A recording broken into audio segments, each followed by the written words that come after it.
American attended an event to help bridge our communities together through acceptance, action, understanding, and love. It's called Shades of Love, and to tell us more about it is Heather Edmonds. And Heather, thank you so much for joining us. Thank you for having me. So what is Shades of Love? So Shades of Love is a community organization that I started last summer in response to the police shootings and essentially where our community just was trying to choose sides. It was this us versus them rhetoric, and I wanted to do my part and try to start something that said, we need to work together as a community, and that doesn't matter what shade you are. And when you're sitting there and you're watching the news and you see the city, being torn apart, is it? I guess for you, is it good that you can now be part of an organization that bringing people back together?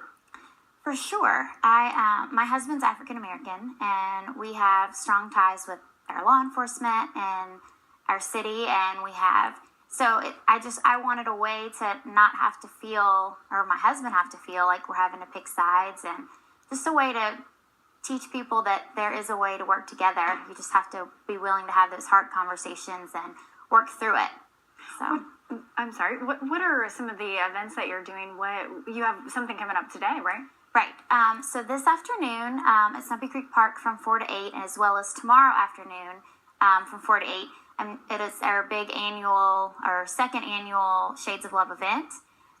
It'll be a huge community celebration. The fire department will be there. The police department will be there. We'll have lots of activities for children, food trucks, live bands. Over 40 vendors will be there. It's a free event. And it's all about bringing people together. I'll have a poster board table. And some of the pictures from last year, the kids made cards for our law enforcement and our firemen. And then we had the adults and the children. They made signs of what the event meant to them. So some of them were super creative, and for me, it's a very emotional event. Last year we were talking in a commercial where you planned last year's event in about 2 months. This one you've been planning for 10 months. How have you seen this event grow and the community come together for it? Well, last year I had about 5 businesses. I had just our local Mooresville Town and Rec. They came out with their mobile unit, and that was pretty much the gist of our fun stuff.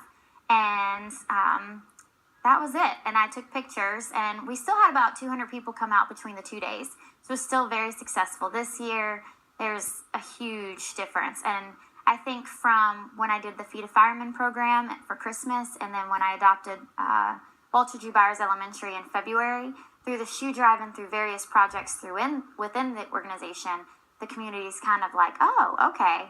And so this event will help bring all of the people that have helped and just bring everyone together. Right. Heather, thank you so much for joining us. Yes. And check that out, the event later today in Mooresville. Thanks so much.